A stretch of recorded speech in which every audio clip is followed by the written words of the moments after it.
The square of Embervale baked beneath a cruel sun. Dust clung to every shutter and cobblestone, swirling like smoke in the heavy afternoon heat. Traders had long since folded their stalls, yet a crowd remained, drawn by spectacle rather than commerce. At the center, 3 young women stood on the scaffold, their wrists bound, their dark hair tangled with sand and blood. They were Namari, mountain people, exiled after the border wars. Around here, that word was enough to make anyone's voice sharpen or their eyes turn away. The sheriff called them thieves, the townsfolk whispered, witches. The gallows creaked as the hangman tested the lever, his hands steady from practice. From the edge of the crowd, Elias Rourke sat atop a weary gray horse, sweat glinting on his brow. He had come only to sell cattle and buy salt before the storm rolled in from the east. Mercy was a fine notion, but in Embervale, fine notions got a man buried quick. Still, something in the scene pulled at him, a memory pressing against his ribs. He saw the eldest girl lift her chin, eyes dark as the distant hills. On her shoulder, half hidden by grime, a scar burned in the shape of a falcon's wing. Elias's throat tightened. He knew that mark. Years ago, a Namari healer bearing the same brand had knelt beside him in a canyon pool of his own blood. She had pressed herbs to his wound and whispered, "The falcon guards those who guard others." Then she was gone, and he had lived. Now that same sign shone before him, on a girl who could have been that healer's kin. Sheriff Barrett Crow swaggered up the steps, his coat snapping in the dry wind.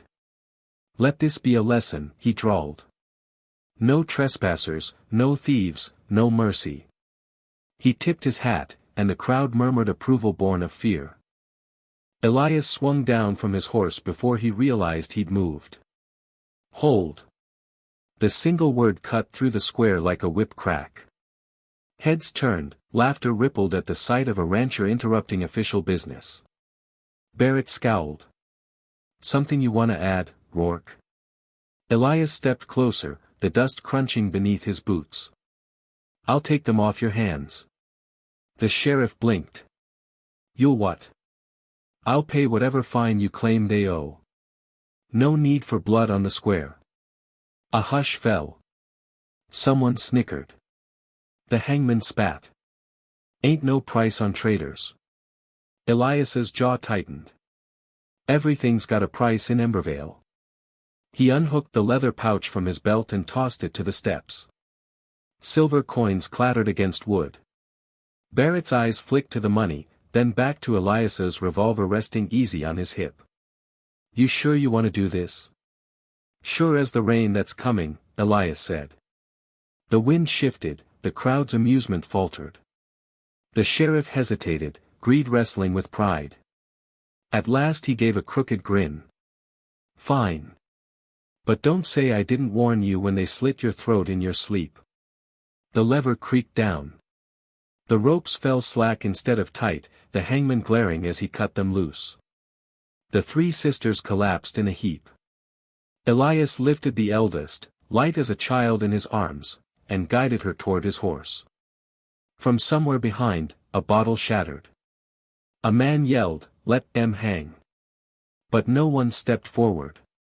The sky above Embervale had turned the color of tarnished steel.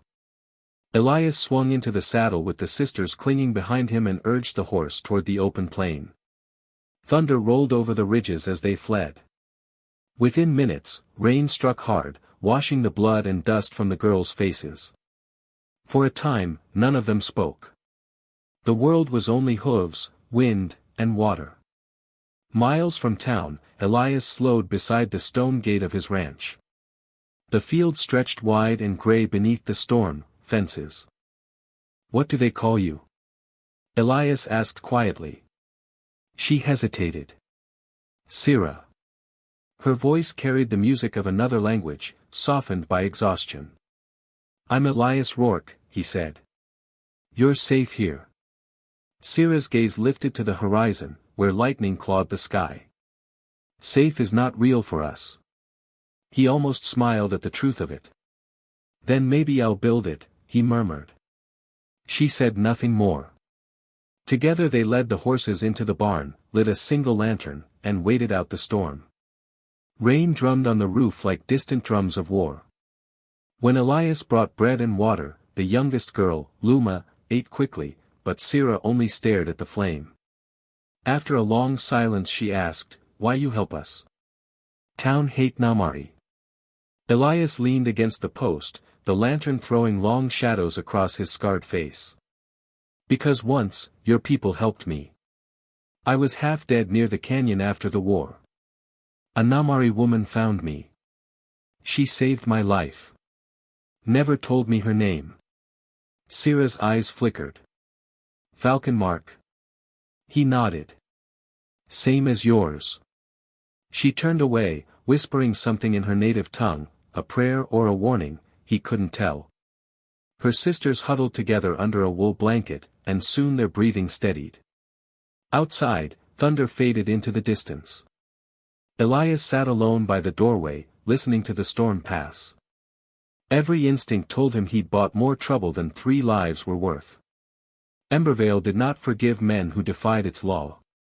But watching the sleeping girls, he felt something stir that he'd long buried beneath years of quiet labor, a sense that mercy, though costly, still mattered. When dawn broke, the rain had ceased. Mist rolled low across the fields, veiling the fences and the rising sun. For the first time in years, Elias Rourke felt the world pause, as if holding its breath. Then he saw it, thin plumes of smoke climbing on the far horizon, drifting from the direction of Embervale. The dawn came pale and cold, carrying the smell of wet soil and wood smoke.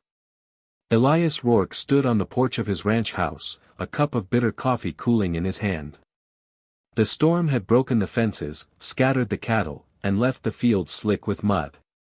Still, the land felt alive again, like something worth protecting. Inside, the 3 Namari sisters moved quietly. Sira had washed the blood from their faces and braided their hair with thin cords of grass.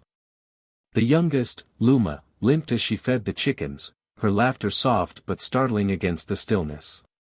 For the first time since Embervale, their voices carried a note that wasn't fear. Elias watched them from the doorway. He'd seen women smile before, but never after walking off a scaffold. It stirred something in him, something dangerous. He turned away, focused on mending the fence, though his shoulder throbbed from the previous day's tension.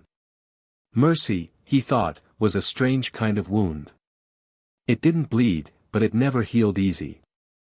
By noon, the horizon darkened with dust. He knew before he heard the hooves, the sheriff was coming. 6 riders at least, moving fast, the sun flashing on their rifles. Elias set down his hammer and called into the house. "Pack what you can," he said. "They're coming for you." Sira stepped out, her face calm. "We will not run again." Elias met her eyes. "If you stay, they'll kill you."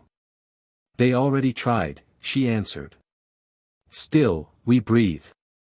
Her sisters gathered behind her, thin but unyielding. Elias recognized the same fire that had carried soldiers through battlefields, the refusal to bow.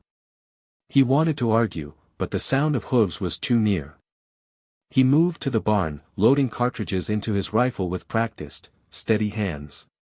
The riders appeared through the haze, their silhouettes sharp against the dying light. Sheriff Barrett Crow led them, his grin wide and cold. "Afternoon, Rourke," he called. "Heard you picked up some strays." Elias stepped forward. "They're under my protection." Barrett spat into the dirt. "Ain't nothing you can protect that don't belong to you." "Then maybe you oughta learn what belonging means," Elias said quietly. The sheriff's hand drifted toward his revolver. "Step aside. You hand him over, and maybe we forget this ever happened." Elias shook his head. "Can't do that." Barrett sighed. "Didn't think so." The standoff broke like a glass dropped on stone. The first gunshot split the air, echoing across the open plain. The sisters darted for cover, pulling Luma toward the stable. Elias fired twice, the recoil slamming through his arms. One rider fell, his horse bolting into the field. Another bullet struck the post beside Elias's head, splintering the wood. He dropped behind a wagon, reloading. Inside the barn, Sarah tore down the hanging ropes from the rafters, the same rope the sheriff had ordered for her death. She wound it around her wrist, testing its weight. Luma cried out as a bullet grazed her arm, and Sarah's fury flared like fire. She burst from the barn, shouting words in her native tongue that carried across the wind, old words of defiance. The raiders turned at the sound. Sarah swung the rope like a whip, striking one rider square across the face. The man toppled backward, his horse rearing. Elias, bleeding from his shoulder, saw her through the haze and felt a jolt of awe. She moved like the spirit of the storm itself. Back to town, one of the men shouted. This ain't worth dying for. Barrett snarled. You'll run from a woman. He raised his revolver, but before he could fire, Elias's bullet tore through his hat and sent it spinning into the dirt. The sheriff froze, the wind howling between them. Elias rose from behind the wagon, his shirt soaked with rain and blood. Go home, Barrett, he said. You've taken enough. For a moment, the sheriff's face twisted with rage. Then thunder rolled across the sky, deep and final. One by one, his men turned their horses and galloped back toward Embervale. Barrett lingered a second longer, eyes burning, then spat once more into the mud and followed them into the storm. When the last hoofbeat faded, silence reclaimed the land. The rain began again, gentle this time, washing the gunpowder from the air. Elias staggered to the porch, his rifle hanging limp. Sarah rushed to his side, pressing a cloth to his wound. You are hurt. He gave a small laugh that turned into a cough. Takes more than that to stop a fool. She smiled faintly, binding his shoulder with strips torn from her skirt. Inside, her sisters lit a fire and tended to the animals as if nothing had happened. Survival, Elias realized, was their language. Every motion, every breath spoke it. Hours passed. The storm eased, leaving only the sound of frogs in the wet fields and the creak of the rocking chair on the porch. Elias lay wrapped in an old blanket, half asleep, when Sarah sat beside him. The firelight touched her face, softening the shadows beneath her eyes. You said a Namari woman saved you once, she murmured. He nodded weakly.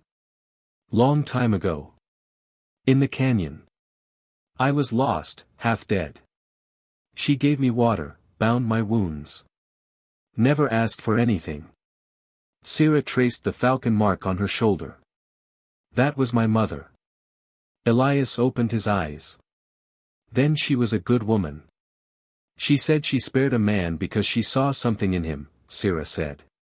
Something she once saw in my father before war took him. Mercy, she called it. He swallowed hard. And you think she was wrong? Sarah looked toward the horizon, where dawn began to push through the storm clouds. No. I think she believed mercy is the only thing that can change what's already broken. Elias let out a long breath. Maybe she was right. They sat in silence as the sun climbed higher, gilding the fields in gold. The air smelled of wet grass and ash. The girls slept inside by the hearth, their small shapes curled beneath patched blankets. Beyond the fence, a falcon circled, crying once before vanishing into the light. Sarah rose, brushing the dust from her hands. We will stay, she said softly. Work this land. Make it ours. Maybe it forgives us. Elias smiled, eyes heavy but peaceful. It already has. The wind carried their words across the valley, whispering through the broken fences and the wildflowers pushing up through the mud. In the distance, Embervale's rooftops gleamed beneath the new sun, the town unaware that the balance of power had shifted quietly in the night. Elias closed his eyes, feeling warmth spread through the ache in his bones. For the first time since the war, he wasn't thinking about debts or ghosts. He was thinking about the living, the fragile, stubborn promise that mercy could grow roots even in the hardest soil. And somewhere in the morning sky, the falcon flew, free and unafraid, over the fields of Ember Vale.